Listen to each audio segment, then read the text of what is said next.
তুমি তিনটা নাম করো, গেস করো যে এরা আসতে পারে।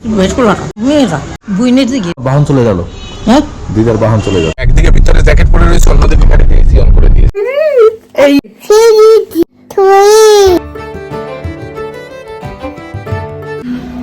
Hello guys, good morning. সকাল সকাল আমার রেগুলার ডিউটি অফিস। প্রচণ্ড ঠান্ডা পড়েছে, সকালবেলা যেতে যা কষ্ট হয়। অফিসে যাই, অফিস থেকে আসি, ও আসলে একটু বেরোই, ব্যাস এইটুকুই। তার মধ্যে অফিসের মেয়েগুলো সব বিয়ের জন্য ছুটি নিয়ে নিয়েছে, তাই কারোর সাথে তেমন দেখাও হয় না।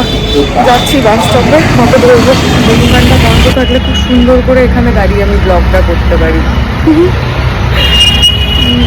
যাই হোক, সবাই আসতে শুরু করে দিয়েছে, একদম চলে গেছে। এখন আর অত ঠান্ডা নেই। সকালের দিকটা একটু ঠান্ডা লাগে, বেলার দিক হলেই গরম লাগতে শুরু করে দেয়। লোকজন এমন করে দেখতে দেখতে যায় না, এই যে এমন এই কাকাটা এমন করে আমাকে দেখতে দেখতে গেল, যেন মানে আমি কি না কি করছি একেবারে।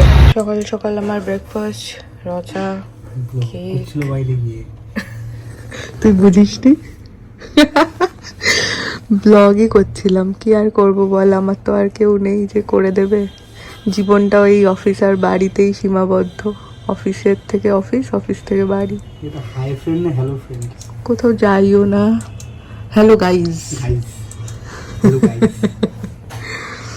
যাই হোক, শোন ভাই, তুই, আমি, তোর গার্লফ্রেন্ড, সৌরভ আর সৌরভের বউ, আমি আর অভি, 6 জন খুব তাড়াতাড়ি একটা প্ল্যান করব। এবার সেটা কবে, সেটা তুই বলিস।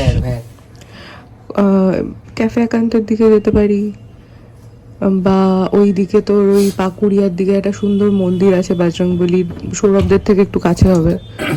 কোলাঘাটের রাস্তায় যেতে গিয়ে পরে ওখানে যেতে পারি, যেটা তোদের চয়েস। কোলাঘাটি যেতে পারি। ও রাইট, তাহলে আমরা সুন্দর গ্রুপ খুলে ফেলি 6 জনের। ঠিক আছে, প্ল্যান হয়ে গেল। দেখেছো, সকাল সকাল একটা ভালো কাজ করে ফেললাম। হ্যালো জি, গুড মর্নিং। টাইম হয়ে গেছে এখন প্রায় 11টা। তো ঘুম থেকে জাস্ট উঠলাম, কারণ কালকে রাতে ঘুমাতে একটুখানি লেট হয়ে গেছিলো। এডিটিং করতে করতে প্রায় অলমোস্ট 4:45 বেজে গেছিলো, যার কারণে আমাকে আজকে ঘুম থেকে উঠতে লেট হয়ে গেল। কারণ আমি 10টার মধ্যে ঘুম থেকে উঠে যাই, তো সেখানে গিয়ে আজকে 11টা হয়ে গেছে। এখন নিচে যাবো, কারণ নিচে গেলে জানি না বকা খেতে হবে কিনা। সবাই নিচে চলে গেছে, পুরো রুম ফাঁকা। তো যাওয়া যাক নিচে। গেস করো, আমি বলছি বাংলাদেশ থেকে আসবে, তা তুমি তিনটা নাম করো, গেস করো যে এরা আসতে পারে, তারপর আমি বলে দেবো। কত মানুষ আছে বাংলাদেশে? যে কোনো 3 জন। আমি বলছি তোমার আত্মীয়, তোমার রক্তের একদম।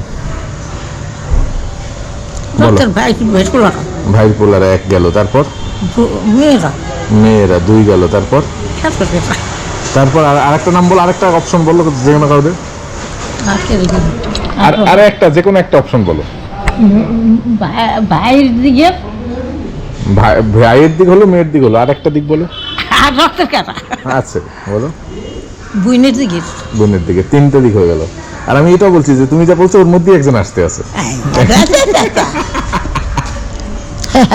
কইলে তোর নিয়ে আসছি, তারপর তুমি বুঝবে। কইলে কি তোর গায়ের বলগুলো যাইবে কোন গায়ের বল ওই তোমার বাহন চলে গেল। হ্যাঁ, দিদার বাহন চলে যাচ্ছে। বাবার ওই বিয়েটা। ঠিক আছে, চলো টাটা। হ্যালো জি, তো একটু বেরিয়েছি আমি, একটা কাজ আছে এমার্জেন্সি, যার কারণে একটুখানি বেরোতে হয়েছে। আমি একাই বেরিয়েছি, কেউ নেই যাকে আমি এখন শো করব। তো মেইন কথা হলো যে একটু কাজ পড়ে গেছে, যার কারণে আমাকে এখন বেরোতে হলো। বেশি না, আমি এখান থেকে যাবো হলো একটু বিরাটি অবধি। বাট যেহেতু আমাদের বাড়ির ওখান থেকে প্রচন্ড পরিমাণে জ্যাম হয়ে রয়েছে, তো আমি এই কারণে এক্সপ্রেসের রোডটা ধরেছি। কারণ এক্সপ্রেসের রোডটা আমার টাইম বেশি লাগবে না, অল্প টাইমের মধ্যে আমি চলে যেতে পারবো এখান থেকে, হাইওয়েতে উঠলে একটুখানি। কিন্তু বাট আমি যদি ভিতর থেকে যাই তো খুবই বাজে আর কি, জ্যামে ফেসে যাবো। তো এই কারণে আমি আর এখান থেকে নিজের মতন করে এই পাশ থেকে বেরিয়ে যাচ্ছি। রাস্তাটা ফাঁকাই থাকে যতীন দাসের ভিতর থেকে। তো আর কি, যাওয়া যাক সেখানে, তো দেখা হচ্ছে।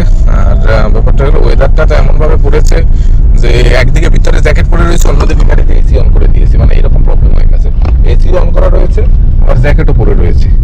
মানে ভিতরে বসার পর মনে হলো কি যে ঠান্ডাটা মনে হচ্ছে বেশি লাগছে বা গরমটা বেশি লাগছে, তাই কারণে আমরা এসিটা অন করলাম যে না ঠিক আছে, এসিটাকে একটু হালকা অন করে দিই, 10 মিনিট আবার অফ করে দেবো।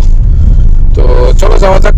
এখানে ভিডিও করতে একটু প্রবলেম হচ্ছে, কারণ রাস্তাঘাট রয়েছে, আর এটা হলো তো আমাদের ম্যানুয়াল গাড়ি, যেহেতু অটো শিফটেরটা হলে বা হাতটা ফ্রি থাকে, বাট যেহেতু ম্যানুয়াল তো আমাকে 4 হাত পাই রানিং রাখতে হচ্ছে, তো একটু গিয়ারে প্রবলেম হবে। তো ভিডিওটা এখানে স্টপ করছি, আমি কাজটা কমপ্লিট করে নিই, কাজটা কমপ্লিট করে দেন বাড়িতে এসে আবার তোমাদের সাথে কথা বলছি। চলো লেটস গো, টাটা। সারপ্রাইজ আছে, তুমি বুঝতে পারোনি যে মাসি আসবে? তুমি বুঝতে পারোনি? ওখানে তো সারপ্রাইজ দিয়েছি যে তুমি আসলে তো খুব আনন্দ পাবো। যাও যাও এখানে যাও, আমি আসছি। গেছিলাম বিরাটিতে। বিদেটিতে লই গেছো হ্যাঁ। ওই সময় তো এসে গাড়িতে হ্যাঁ। মেয়েকে দেখে খুশি হয়েছো? বুড়ি, পাকলা বুড়ি। তুই আমাকে মিথ্যে কথা বললে আমি খেতে চলে যেতাম। তুই আমাকে মিথ্যে কথা বললে আমরা এখান থেকে খেতে চলে যেতাম। আমি নতুন যে ডিবিএম এসছে সে, সায়ন্তিকা, সৌরভ।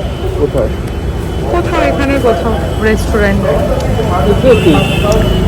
ওই জন্য তো তুই চলে এসছিস বলেই তো আমি ক্যান্সেল করে দিলাম যে আজকে না অন্যদিন প্ল্যান করতে।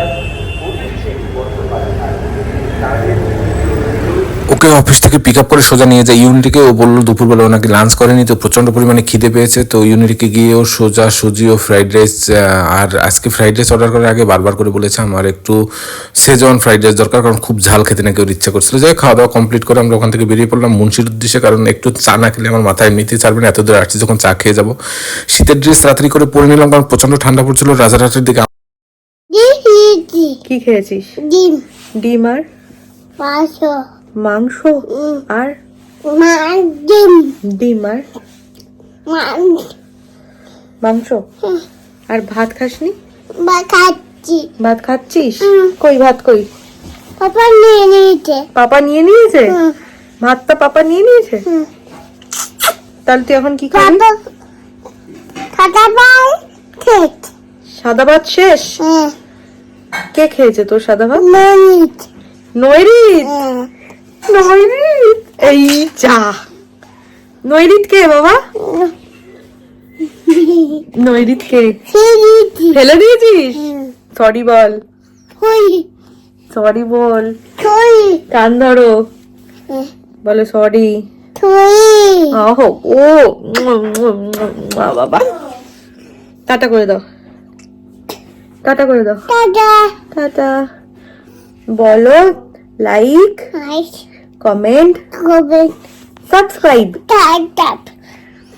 বলো টাটা, টাটা।